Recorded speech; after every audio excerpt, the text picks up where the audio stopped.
Hello and welcome back to our channel triply back ventures. आज हम बात कर रहे हैं बिल्कुल ही सिंपल टॉपिक एमसीबी के बारे में। एमसीबी के बारे में हम जब भी बात करते हैं तो सबसे पहले हमें पता होना चाहिए इसकी फुल फॉर्म क्या है। Full form is the miniature circuit breaker. और अगर मुझे एमसीबी को एक सिंगल लाइन में अगर मेरे को डिफाइन करना हो, I would say it is a thermomagnetic device. It means a device जिसके अंदर दो टाइप की ट्रिपिंग है। पहली है overload and second one is a short circuit. अगर कंस्ट्रक्शन के बारे में हम बात करें तो यहाँ पे सिंपल एक बाई मेटेलिक स्ट्रिप है जो मेरी काम करती है इन case of overload, and secondly यहाँ पे ये मेरी है सोलेनॉइड कोयल जो ट्रिपिंग देती है इन केस ऑफ शॉर्ट सर्किट। देखिए, जब तक ये वीडियो एंड होगी आप इसमें क्या क्या समझेंगे। सबसे पहले हम इसमें समझेंगे कि what are the tripping curves और उनका क्या ट्रिपिंग बिहेवियर रहता है। उसके बाद एप्लीकेशन पे बात करेंगे, how to read the name plate, how to do the selections and what is the basic difference between MCB and isolator. तो चलिए स्टार्ट करते हैं। सबसे पहले हम बात करते हैं ट्रिपिंग कर्व के बारे में। देखिए, ट्रिपिंग कर्व को रीड करने का सबसे बड़ा जो इम्पोर्टेंस है वो यही है कि हमें ट्रिपिंग एरिया समझ में आ जाता है कि ओवरलोड का ट्रिपिंग एरिया क्या है, शॉर्ट सर्किट का ट्रिपिंग एरिया क्या है, आइडियल एरिया क्या है और कैसे हमें हमें अपनी एप्लीकेशन चूज करनी है। ठीक है, तो सबसे पहले ये जो चार्ट है आपके सामने, इस चार्ट की इम्पोर्टेंस क्या है कि जितनी भी एमसीबी है, ठीक है, कि चाहे वो किसी भी ब्रांड की हो और चाहे उसकी कुछ भी रेटिंग हो, उन सब का ये ट्रिपिंग बिहेवियर ही रहेगा। ठीक है, लाइक अगर आपके पास C10 की एमसीबी है, C10 में अगर 1.13 टाइम्स अगर करंट फ्लो करेंगे तो बनेगा 11.3। मतलब 11.3 करंट अगर किसी भी एमसीबी में फ्लो करेगा, चाहे किसी भी ब्रांड की हो, किसी भी मेक की हो, कुछ भी रेटिंग हो, तो उसका ट्रिपिंग टाइम 1 घंटे से ज़्यादा आएगा या 2 घंटे से भी ज़्यादा हो सकता है। ठीक है, सिमिलर केस अगर उसके अंदर 1.45 टाइम्स करंट फ्लो करता है तो वो 1 घंटे के अंदर ट्रिपिंग उसका आना चाहिए। अगर उसके रेटिंग 63 एम्पियर से कम है, तो अगर ज़्यादा है तो उसका ट्रिपिंग टाइम आएगा 2 घंटे के अंदर अंदर।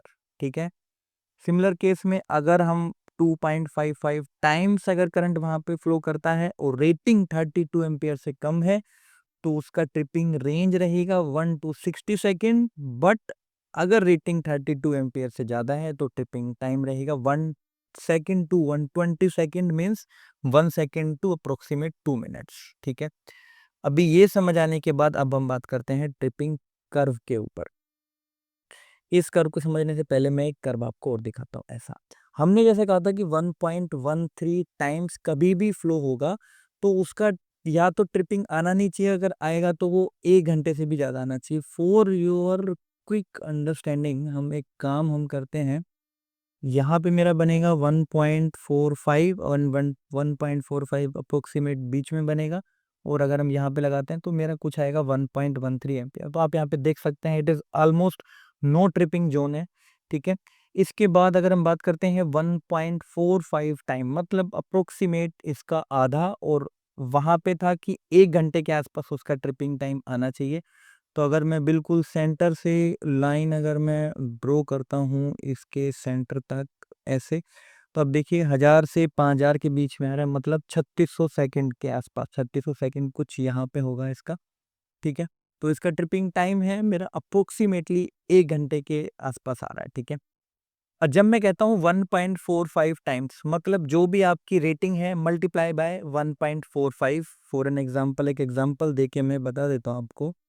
सपोज मैंने यहाँ पे कहा कि C10 की एमसीबी है और मैं कहता हूँ कि 1.45 टाइम्स करंट यहाँ पे फ्लो होगा, तो इट मीन्स मैं बात कर रहा हूँ कि यहाँ पे करंट फ्लो हो रहा है 14.5 एम्पियर। ठीक है, बट कितने टाइम्स फ्लो होगा 1.45, एंड 1.45 का रेफरेंस मैं लूंगा कहाँ से, उसका रेफरेंस मैं लूंगा यहाँ से, ये है मल्टीप्लाई ऑफ रेटेड करंट। ठीक है, अब हम बात करते हैं 2.55 टाइम्स। 2.55 टाइम्स मतलब अप्रोक्सीमेट बीच में, और ये मेरा कुछ ऐसे आएगा। It means 10 second to 60 second के बीच में हमारा ट्रिप टाइम आएगा। ठीक है, और सी कर्व का मतलब बाय डिफॉल्ट ये नहीं है कि उसका जो शॉर्ट सर्किट का रेंज है दैट इज 5 to 10। अगर डीसीएमसीबी है तो उसका जो शॉर्ट सर्किट का जो रेंज है वो मेरा इंक्रीज हो जाता है अप टू 18 टाइम्स तक। ठीक है, ये तो बात हो गई ओवरलोड की। अभी ये जो ट्रिपिंग कर्व्स हैं उनका शॉर्ट सर्किट जो प्रोटेक्शन है उस पे क्या इम्पैक्ट है। सबसे पहले हम बात करते हैं बी कर्व के बारे में। बी कर्व मेरा क्या कहता है कि 3 to 5 टाइम्स जब भी रेटेड का फ्लो होगा तो उसका tripping time 0.01 to 0.1 second approximate, इस रेंज में मेरा वो ट्रिप होगा। But in case of C 5 to 10 times है, ठीक है। और and in case of D it is 10 to 20 times. तो आपको कभी भी अपनी एमसीबी का सिलेक्शन करना है तो सबसे पहली चीज आपको ये पता होना चाहिए कि जिस अप्लायंस में आप लगा रहे हैं उसका स्टार्टिंग करंट जो है वो रेटेड करंट के कितने मल्टीपल है। 3 टाइम मल्टीपल है, 4 टाइम मल्टीपल है, 6 टाइम, 12 टाइम। तो उसी हिसाब से आपको कर्व चूज करना है। रेटिंग तो जो भी उसका लोड है उस हिसाब से, ठीक है। अब हम आगे चलते हैं। दो टाइप के कर्व और हैं, एक है जी कर्व, एक है के कर्व। इस ये क्या बोलता है कि इसकी जो रेंज है that is 2 to 3 times and the curve के इसकी है 10 to 14 टाइम्स। और जो जो मेरा था द कर्व बी वो था मेरा 10 to 20 टाइम्स, ठीक है। अब हम बात करते हैं एप्लीकेशन के बारे में। देखिए, घर के अंदर जितने भी अप्लायंसेस लगे रहते हैं ना, किसी का भी स्टार्टिंग करंट जनरली 5 टाइम्स से ऊपर नहीं रहता है, उनकी रेंज रहती है 3 to 5 टाइम्स। इसीलिए ही जितनी भी होम अप्लायंसेस हैं उनके लिए ये स्पेशली डिजाइंड कर्व है बी कर्व, ठीक है। तो घर के अंदर अगर आप लगा रहे हैं तो you have to go for B curve. उसके बाद आता है सी कर्व। अगर कुछ ऐसा अगर कोई ऐसा अप्लायंसेस है जहाँ पे आपका स्टार्टिंग करंट 6 टाइम्स 7 टाइम्स जाता है तो वहाँ पे आपको सी कर्व लगाना है। जैसे कि स्मॉल इंडक्टिव लोड जो रहता है बाय डिफॉल्ट इसका 6 to 7 टाइम्स रहता है, तो उस केस में आपको यहाँ पे सी कर्व लगाना पड़ेगा। अगर उस केस में अगर आप बी कर्व लगा देंगे तो स्टार्ट होते ही आपकी एमसीबी ट्रिप हो जाएगी, ठीक है। छोटा ट्रांसफॉर्मर हो गया। उसके बाद आता है डी कर्व। डी कर्व की रेंज क्या है 10 to 20 टाइम्स। मतलब DOL motor, large star delta motor, और सबसे इम्पोर्टेंट है वेल्डिंग मशीन सप्लाईज। इस अगर इस तरह का एप्लीकेशन है तो हम वहां पे लगाएंगे डी कर्व। उसके बाद दो कर्व और हैं दैट इज के कर्व जनरली हम यूज करते हैं इन द प्रोटेक्टिंग होटर्स, ट्रांसफॉर्मर हो या कुछ ओवर करंट प्रोटेक्शन हमारी हो तो उस केस में हम लगाते हैं के कर्व। जी कर्व है वो जनरली हम यूज करते हैं हाई इम्पिडेंस, ठीक है, वोल्टेज इन्वर्टर्स हमारे जहाँ पे होते हैं वहां पे हम लगाते हैं इसको, ठीक है। तो ये तो हो गया हमारा एप्लीकेशन वाला पार्ट। उसके बाद हम बात करते हैं how to read the name plate. देखिए, अगर आपको पूरा कर्व वाला पार्ट समझ में आ गया ना तो नेम प्लेट रीड करना भी आपके लिए ज़्यादा टफ है नहीं। बस इसमें दो चीज़ें क्या अलग हैं, एक तो यहाँ पे जो 6000 लिखा रहता है ये डिपेंड करता है अल्टीमेट ब्रेकिंग कैपेसिटी। जनरली जो होम अपने अप्लायंसेस रहते हैं वो 6000 पे ही आते हैं, उससे ऊपर जो रहते हैं तो 10 या उससे भी ऊपर आता है, ठीक है। तो अल्टीमेट ब्रेकिंग कैपेसिटी क्या रिप्रेजेंट करती है कि अगर कभी फॉल्ट अगर आपका 6000 से अगर ऊपर आया तो उस केस में आपकी एमसीबी डैमेज हो सकती है, ठीक है। उसके बाद मेरा आता है एनर्जी क्लास। एनर्जी क्लास क्या रिप्रेजेंट करता है कि इन केस ऑफ शॉर्ट सर्किट जब भी ये फॉल्ट को हटाएगा तो जो मैक्सिमम एनर्जी जो अलाउ है इट इज 1.5 जूल पर सेकेंड। ये क्लास जितनी ज्यादा होगी आपका कंपोनेंट उतना ज्यादा एफिशिएंट होगा। उसके बाद इसके अंदर आ जाता है ये कर्व ऐसा, इसके बारे में हम अभी अगली स्लाइड में बात करेंगे।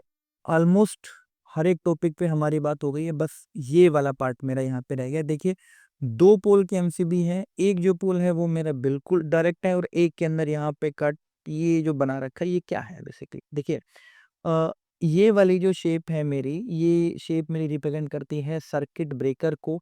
इट मीन्स ये जो कंपोनेंट है ये करंट कैरिंग कंपोनेंट है और किसी भी फॉल्ट के कंडीशन में इसके अंदर ऑटो ट्रिप या ऑटो ऑफ की फैसिलिटी है, ठीक है। इसके बाद जो ये जो सिंबल है ये मेरा रिप्रेजेंट करता है ओवरलोड, मतलब इसमें ओवरलोड का भी प्रोटेक्शन है, ठीक है।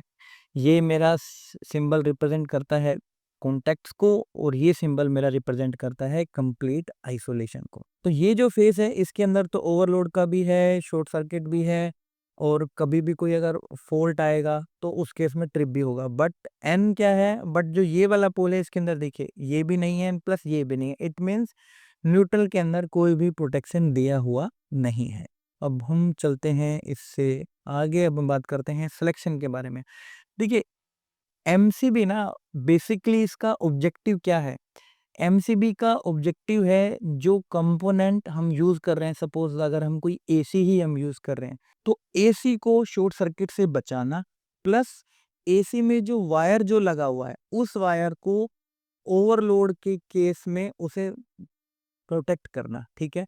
तो इसका मतलब इसके दो रोल हो गए, वायर को भी बचाना है प्लस कंपोनेंट को भी बचाना है। कंपोनेंट को बचाएगा इन केस ऑफ शॉर्ट सर्किट, जो वायर है उसे वो बचाएगा ओवर हीट होने से, ठीक है। तो इस केस में अगर सपोज आपका लोड है 4 एम्पियर, तो आपको सिंपली क्या करना है, 4 × 1.45 वैल्यू निकालने के लिए आपको सिंपली यहाँ पे क्या करना है, अगर आपकी रेटिंग है 4 तो एमसीबी की रेटिंग निकालने के लिए आपको क्या करना है, 4 × 1.45, सॉरी 1.45, यहाँ पे मेरी वैल्यू आई 5.8, तो मैं यहाँ पे लगाऊंगा 6 एम्पियर की एमसीबी। क्लियर है? उसके बाद जो भी आपकी एमसीबी की रेटिंग निकल के आएगी, जो भी वायर आप उसके अंदर लगा रहे हैं उसकी करंट कैरिंग कैपेसिटी एमसीबी से ज्यादा होनी चाहिए। सिंपल, आपको इतना ही ध्यान रखना है, तो ऐसे आप इजीली सिलेक्शन आप कर पाएंगे। इसके बाद आता है difference between MCB and isolator. अभी ये बिल्कुल इजी है आपके लिए। अभी आप सिर्फ इस डायग्राम की हेल्प से ही आप बता दोगे कि ये एमसीबी है और ये मेरा आइसोलेटर है। प्लस इसके अंदर कर्व भी डिफाइन है, यहाँ पे कर्व भी डिफाइन नहीं है। Very simple.